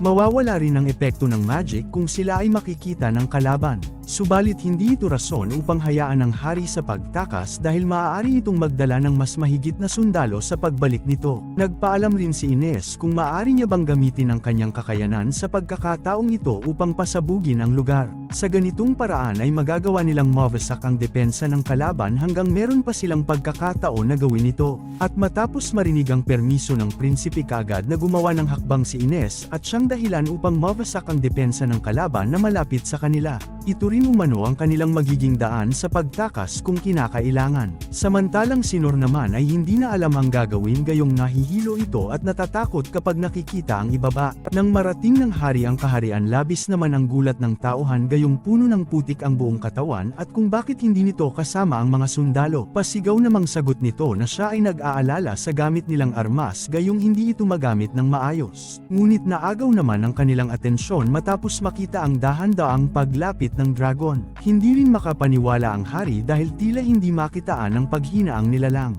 At pag-isip ng hari sa kakayahang taglay ni Shane kung kaya hindi imposibleng mangyari ang kanyang nakikita. Dahil dito kung kaya muling nag-isip ang hari kung ano ang maaaring gawin upang pigilan sa paglapit ang mga ito. Hanggang sa naalala nito ang kakampi nilang demon folks na si Lud, subalit ayon sa kanyang mga tauhan ay wala ito sa lugar gayong ipinag-utos rin ng hari na bigyan ito ng special treatment at umalis umano ito ng kaharian. Nagawa ring magwika ng isa sa kanyang sundalo na pakalmahin nito ang sarili ngunit hindi ito pinahalagahan ng hari kung kaya mas minabuti nitong umalis sa silid. Ilang sandali nagdesisyon nitong gamitin ang armas na Keronos at pagpigil naman ang kanyang mga alalay gayong nasa testing stage pa lamang ito at masyadong delikado kung ito'y kanilang gagamitin. Subalit hindi nagpapigil ang hari kaya wala na ring nagawa kundi ang sumunod sa nais nito. Naagaw naman ang atensyon ni Nor matapos maramdaman ang inipong mana ng kalaban. Nagawa ring mag-utos ni Lin kay Rolo na ipag-utos sa dragon na iwasan ang papalapit na panganib subalit masyadong mabilis ang pangyayari at biglang paggalaw ni Nor upang iligtas ang mga kasama. Labis naman ang pagkagulat ng lahat matapos makita ang kanyang ginawa ngunit lingid sa kaalaman na masyadong mataas ang kanilang kinaroroonan. Sa kanyang paghulog ay ang pagbagsak naman sa mataas na gusali at paggamit sa espada upang hindi maapektuhan ang kanyang katawan. At dahil sa makasariling desisyon dagdag pa ang dehadong sitwasyon kung kaya agad na nagpaalam at nagretiro ang tatlong tauhan ng hari. Sa pagkakataong ito ay nagawa namang mag-aklas ng matataas na opisyal ng hari laban sa kanya dahil sa ito'y hindi nag-iisip sa nasasakupan. Subalit sa pag-atake ng lalaki ay ang pagdating naman ni Nor. Dahil sa pangyayari kung kaya inisip ng lalaki na si Nor ay naruroon upang iligtas ang hari kasabay ang pagpaliwanag subalit hindi ito nakinig sa kanya. Mabilis niya ring tinungo ang hari upang bigyan ng protection subalit mas lalo lamang itong nahihirapan. Muli namang sinubukan ni Nor na magpaliwanag subalit hindi ito nakinig at sabay-sabay na umatake. Subalit gamit ang isang parry ay sabay-sabay rin itong napausog. At sa paghagis ng isang granada ay ang pagsipa naman ni Nor sa hari upang hindi ito madamay. Hanggang sa muli itong tinapunan ng granada kung kaya muli niya itong inihagis. Subalit hindi pa rin naliliwanagan ng lalaki gayong dinala umano ni Nor ang Dragon Calamity bilang palat sa pag-atake ng hari sa kanilang bansa. Dagdag pa nito na handa nilang ibigay ang ulo ng hari bilang kapalit sa ginawa nitong kalapastanganan at upang iligtas ang kanilang bansa. Natigil naman ang tensyon nang dumating ang kasamahan ni Nor at pagpaliwanag nito sa mga nangyayari. Dahil sa iilang pinsala na natanggap ni Nor kung kaya ipinag-utos ng kapatid na ito'y gamutin ni Lin. Sa paglisan ng dalawa ay ang pagwika naman ni Rain na pwede na umanong ibaba ang sandata gayong nais lang nilang makipag-usap sa hari. Nagmakaawa naman ito at pagwika na siya ay gamitan na lang ng palaso at patayin. Subalit ayon kay Rain na may mga tao pang nawawala at iilan sa mga ito ay patay na at ang iba naman ay sugatan samantalang ang iba ay nailibing ng buhay. Anya na magagawa lamang siyang mapatawad kung ang lahat ng paghihirap ng mga tao na nasaktan ay kanyang mararanasan. Sa ganitong paraan ay matatapos na ang gera ng kanilang bansa at hindi rin pagtutol ng mga tauhan nito. Dagdag pa ni Sign wag umanong mag-alala ang hari gayong hindi naman ito mamamatay dahil matapos itong mahirapan ay muli niyang papagalingan ito hanggang sa matapos ang kanilang parusa. At handa rin ibalik ang kanyang malay kung ito man ay mahihimatay. Dahil sa mga narinig kaya muling napaihi ang hari. Matapos magamot si Nor ay ang pagpansin naman ito sa pinsala sa buong kaharian matapos bumagsak ng mana sa lupa. Isinisiri ni Nor ang sarili sa mga nangyari kung kaya wika ni Lin na iniligtas lamang sila ng kanilang instructor at mga nanapuruhan naman sa pagsabog ay ang mga mana furnaces na siyang pinagkukunan ng enerhiya ng armas na umatake sa kanila. Ayon pa kay Lin na ang ganitong klaseng instruktura ay makakaapekto sa mga tao hindi tulad sa kanilang bansa na masaya at malaya ang mga tao. Ibinalita rin ni Rain na ipinatalsik na ang hari sa trono at susunod na tatayong hari ay ang apo nito nasa 10 taong gulang pa lamang. Dahil sa mura nitong edad kung kaya ang mga guardian nito ang pansamantalang magtataguyod ng kanilang bansa hanggang sa pamatak ito sa tamang gulang upang mamuno. Sa pagdating ng 10 na pansamantalang mamumuno sa bansa ay ang paghingi naman ng kapatawaran ng leader nito dahil sa di pagkakaintindihan. Bale wala lang naman kay Nor ang mga nangyari at hindi na ito nagbigay ng maaaring pagbabago dahil sa inasal ng mga ito. Bagkus ay humingi pa ng pasasalamat si Nor dahil sa pagsalo umano ng grupo nito mula sa binagsakan niyang palapag. Napahalakhak naman ang lalaki matapos marinig ang ibinahagi ni Nor. Nagbilin rin ito ng mga salita na sa hinaharap kung kinakailangan man ni Nor ng tulong ay nakahanda sila para magbigay ng support. At paghingi naman ni Nor ng patawad dahil sa pinsala na nagawa sa bansa. Ngunit ayon sa lalaki Clay ay wala umanong dapat ipag-alala dahil wala namang balita na may nasaktan dahil sa mga nangyari. Naagaw naman ang atensyon ng dalawa matapos marinig ang dragon at pagwika ni Rollo na nababagot na ito at nais na ng nilalang na lisanin ang lugar. Naging matiwasay naman ang pag-alis ng kanilang pangkat at pagbahagi rin ng lalaki kay Nor ng pangalan nito bilang si Randeus kabilang sa tinatawag na Circuit of Ten. Sa paglipad ng dragon, humingi naman ng kaunting pabor si Nor kay Rollo na kung maaari ay lumipad ang dragon malapit sa lupa gayong hindi maganda ang nararamdaman at nalulula ito sa mataas. Samantalang si Lin naman ay inisip na tila iniisip pa rin ni Nor ang pinsalang natamo sa naging kalabang bansa. Nang makabalik agad namang ibinahagi ni Rain na ang gera sa pagitan ng kanilang bansa at ang kalapit na kaharian ay tapos na. Humingi rin ng pasensya si Clay gayong ang kanyang anak ang inutusan na habulin ang nakatakas na hari at pagpasalamat rin ito dahil sa kabayanihan ni Nor. Wika pa ni Rain na kinakailangan itong bigyan ng pabuya dahil sa sakripisyo nito mailigtas lang ang kanilang nasasakupan. Subalit nagulat ang lahat matapos tumanggi ni Nor. Anya na hindi niya kailangan ng kahit na ano at pagwika naman ng hari na hindi ito maaaring tumanggi sa pagkakataong ito gayong magiging masama ang hari sa mata ng tao kung ibabaliwala ang kanyang kabayanihan. At dahil walang maisip na nais hilingin sa hari kaya napatingin ito kay Rollo at biglang pagwika na nais niya umanong tulungan ang bata. Nakikita rin ng hari na ang batang ito ay isang demon foe at pagtugon ni Nor na wala na itong mababalikan dahil iniwan na ito ng kinikilala nitong mga kasama. Ayon kay Nor nais niyang mamuhay ang bata ng normal sa loob ng city at ituring na normal na tulad ng lahat ng tao na nakatira sa bansa. Inisip pa ni Nor na nais niya mang mamuhay na kasama si Rollo subalit mas maging mainam kung ito'y bibigyan ng atensyon at mamuhay ng marangya kasama ang mayamang pamilya hindi tulad sa nakagisna niyang buhay noong bata. Agad ring ibinahagi ni Nor sa hari na ang ibinahagi nitong bahay at lupa para sa kanya kung pwede ay kay Rollo na lamang. Dagdag pa ni Nor na isa rin si Rollo sa tumulong sa bansa. Napaisip rin ng hari sa nais ni Nor gayong ang kakamping the Holy Theocracy of Mithra ay mahigpit sa katulad ni Rollo at kung malalaman ito ng kalapit na bansa ay maaaring ito rin ang magdulot ng hindi pagkakaunawaan. Bahagi pa ni Nor na kung nais pa ng hari na bigyan siya ng ibang reward ay hindi niya na ito tatanggapin gayong ito lang ang kanyang nais. Anya na mas mainam kung ito ay gamitin ng hari sa ibang bagay gayong mas kinakailangan nito ng kanilang bansa matapos ang malawak na pinsala sa kanilang kaharian. Napatawa naman ang hari dahil sa may punto nga naman ang sinabi ni Nor. Muli ring naalala ni Rollo ang kanyang mga sinabi bago pa nakilala si Nor. Hiniling nito na naway kung muli man siyang mabubuhay sa mundo ay makatikim man lamang siya ng masarap na pagkain, malambot na higaan at may silbi sa ibang tao, hindi tulad sa nakamulatang buhay. Bigla ring nagising si Rollo dahil sa isang masamang nakaraan, kasabay ang pagbaba upang kumain kasama si Ines. Dahil tila di makapaniwala sa nakikita kung kaya bahagi ng mandirigmang dalaga na simulan na nilang kumain bago pa lumamig ang pagkain. Animoy mangmang at gulat na gulat matapos mahawakan ng isang malambot na tinapay kasabay ang pagtulo ng luha matapos matikman ang masarap na pagkain. Makalipas ang maaksyong kaganapan, muling bumalik sa mga tao sa kani-kanilang tahanan at pagsilay sa malawak na pinsala ng kaharian. Mas minabuti ring tumungo ni Nor sa lugar ng Guildmaster upang tingnan ang kalagayan nito. Nang marating ang lugar masaya itong nilapitan dahil hindi ito napuruhan ng pag-atake ng kalaban. Subalit bahagya siyang napatigil matapos makita ang nahulog na signboard ng guild. Masaya niya itong pinulot kasabay ang pag-alala sa huling araw na ito'y kanyang nakita bago lisanin ang lugar noong bata pa lamang siya. Nagulat naman ang Guildmaster noong ibinalita na 3 buwan ang kanyang inaral sa bawat skill subalit wala umano siyang natutunan. Dahil dito kung kaya kinuha ng Guildmaster ang hawak niyang permit at paglisan rin ni Nor kasabay ang pagsilay sa signboard. 15 taon na rin ang nakalipas magmula ng iwan ng lugar at masaya si Nor na nakita ulit ang dating mga guro. Balikan natin ang nakaraan 15 taon ang nakalipas magmula sa kasalukuyan. Ang unang inaral ni Nor ay ang swordsman kung saan ang kanyang naging unang guro ay si Sig.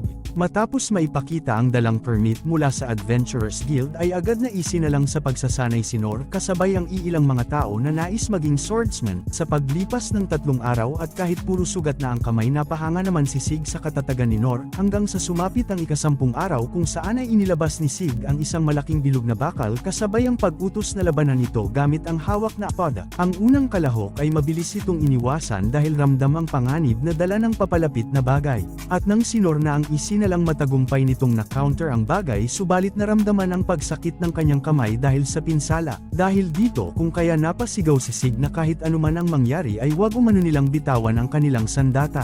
Wala ring pagdadalawang isip at muling hinawakan ni Nor ang sandata kung kaya nagulat si Sig sa kanyang nakita at pag-isip na may magandang kinabukasan ang nag-aantay sa batang Nor. Isang araw habang naglalakad si Sig nagawa namang magtanong ni Nor kung kailan niya maaring matutunan ng iba pang skill at kung maaari ay pwede niya bang makita ang skill na maaaring makamit sa hinaharap. Sa pagtungo sa likod na bahagi ng bahay ay pakita ni Sig ang isang mabilisang paghiwa sa bawat dahon na umangat sa ere. Napahanga naman si Nor subalit wika ni Sig sa sarili na hindi yun madali kung ano ba ang tamang teknik bago ito magawa. Gayong sigurado umano siya na hindi man lang nakita ni Nor kung ano ba talaga ang kanyang ginawa hanggang sa palingon si Sig matapos marinig ang mga ibinahagi ni Nor. Ayon dito na parehong rhythm lang ang ginawa ni Sig hanggang sa naubos ang mga dahon. Hindi makapaniwala ang instructor sa pambihirang observation skill ni Nor kaya mas lalong nakita nito ang potential sa batang Nor na kung mabigyan lang ng focus ang bata ay segurado na ito pa ang kanyang maging kamatch o di kaya ay hihit pa pagdating sa laban.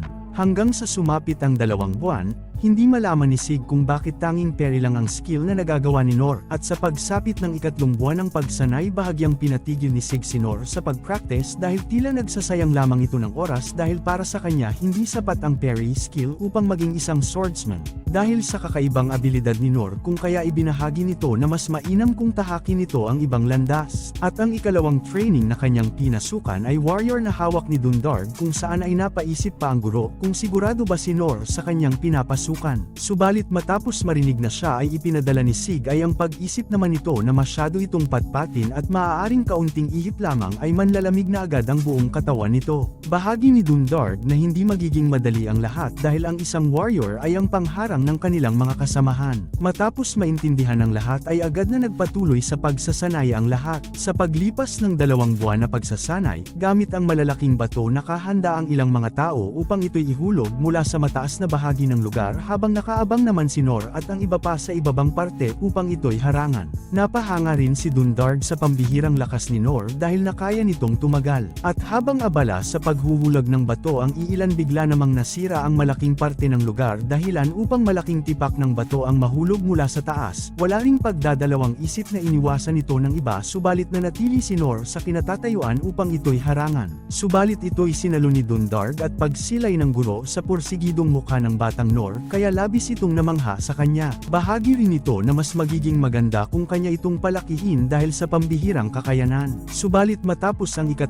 buwan humingi rin ng patawad si Dundard dahil hindi nito nakitaan ng improvement si Nor pagdating sa physical ability. At kung ipagpatuloy ni Nor ang ganitong gawain ay marahil hindi makakaya ng katawan nito at bigla na lang itong mawalan ng buhay. Ngunit lingid sa kaalaman ng batang Nor ay labis ang paghanga ni Dundard at inisip nito na mas may magiging magandang skill na nababagay sa bata na magagamit nito sa hinaharap. At ang 3 tinungo ni Nor ay ang archery kung saan ay nakilala ang guro na si Mian. Subalit bago ito pinayagan ay sinubukan pa ng guro ang kakayanan ng batang Nor sa pamamagitan ng paghagis sa isang bato at batuhin ang isang nakasabit na sanga mula sa malayong distansya. Ito rin ang naging rason ng guro upang magawa niyang ma-reject ang batang Nor kung hindi nito matamaan ang target. Subalit labis ang gulat nito matapos tumama ng bato at upang makaseguro ay muli niya itong pinagawa kay Nor hanggang sa muli naman itong nataman ni Nor. Sa pagsimula ng pagsasanay ay tanging paghagis ng bato ang pinagawa kay Nor kung kaya nagtaka ito at tinanong ang guro kung bakit ganun ang kanyang pagsasanay.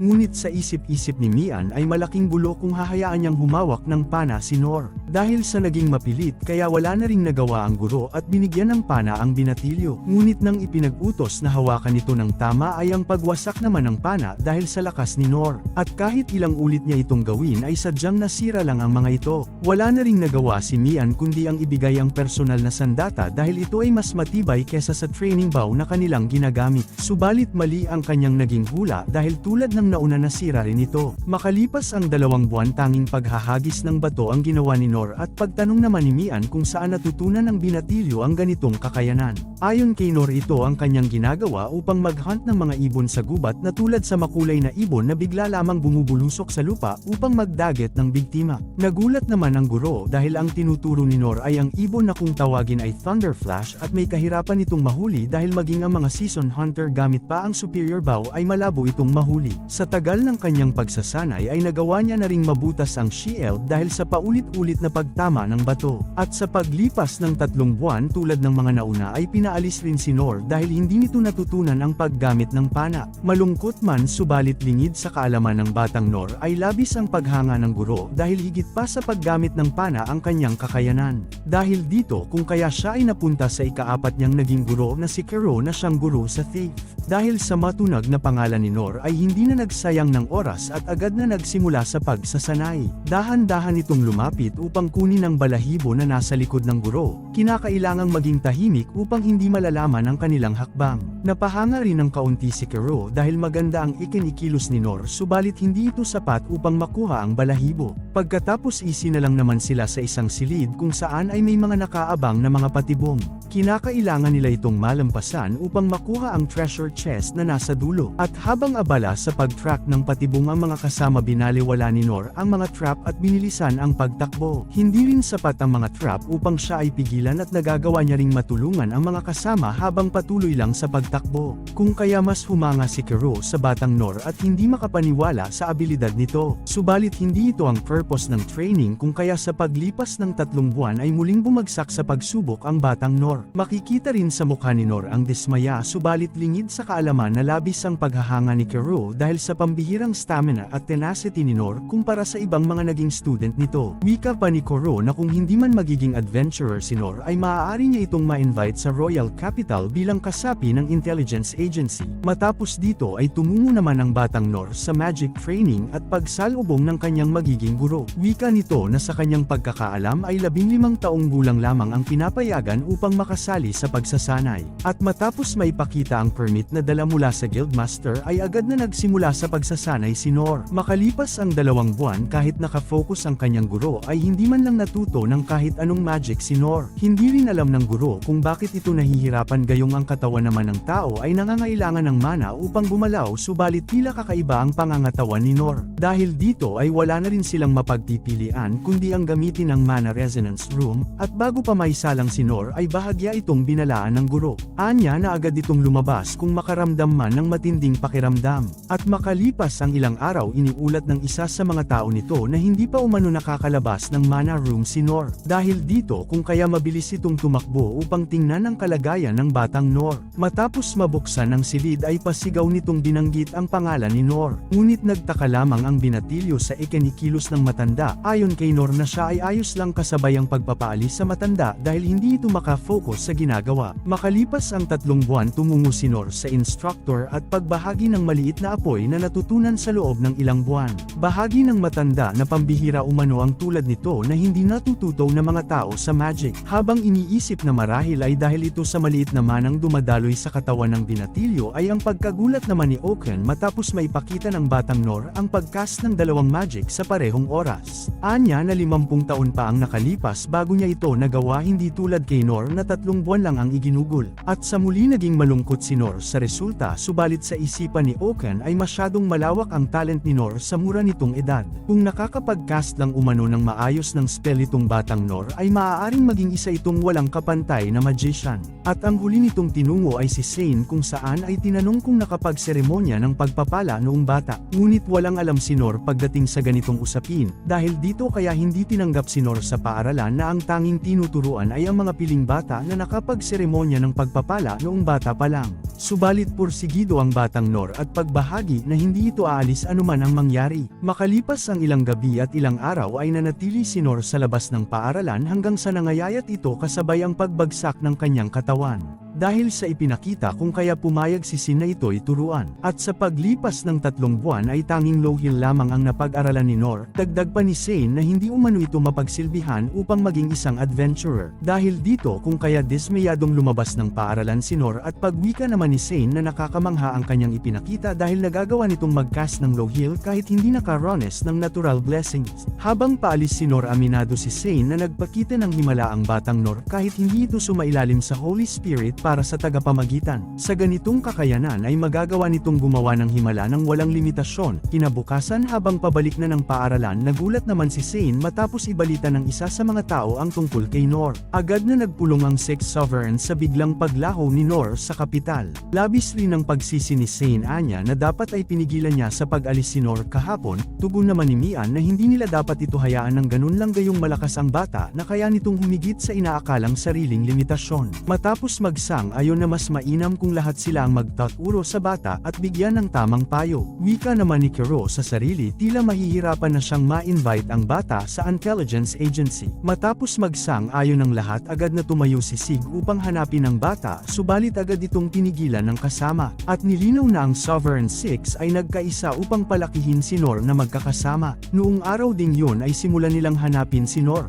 At matapos makuha ang border sign, agad na pumasok si Noor sa loob at pagsilay sa guildmaster na abalang naglilinis sa loob. Matapos magkamastahan ay ibinahagi rin ito na hinahanap si Noor ng boss ng construction guild upang tulungan na gumawa ng temporary na bahay ang mga tao. Ilang sandali nang maituro kung nasaan ang mga construction worker ay ang pagtungo rin dito ni Noor upang bigyan ito ng tulong. Labis rin ang tuwang nararamdaman ng mga ito gayong kapag naruroon si Noor ay mabilis nilang natatapos ang trabaho. At dahil sa mga nangyari kung kaya napagtanto ni Haring Clay na tila kasama sa likod ng pag-atake ang Holy Theocracy of Mithra laban sa kanilang bansa. Na tulad ng mga insidente mula sa Minotaur hanggang sa Magical Empire na armas ay sadyang magkakatugma ang lahat. At kahit na tila hindi magiging maganda ang mga susunod na mga araw ay kampante naman si Haring Clay gayong may mga tao itong maaasahan kung kinakailangan. At higit sa lahat ay naruroon si Noor na siyang sentro ng lahat. Naging abala si Noor hanggang sa paglitaw ng araw, sakto naman ang paglapit ni Lin dahil may dala itong pagkain para sa nagugutom na sikmura ni Noor. Labis rin ang pasasalamat ni Noor sa hawak na sandata na kahit hindi niya ito nakikitang nakakahiwa sa mga bagay ay wala naman itong katumbas na tibay. At tulad sa kwento na ibinahagi ng mga magulang noong bata, ay nananatiling pangarap ni Noor ang maging isang adventurer na siyang tutulong sa mga taong nangangailangan. At matapos malinis ang lahat, ibinahagi naman sa kanya na tapos na ang trabaho sa lugar at pag-agaw ng atensyon ni Noor ng mataas na parte ng gusali matapos maramdaman ang pagguho nito.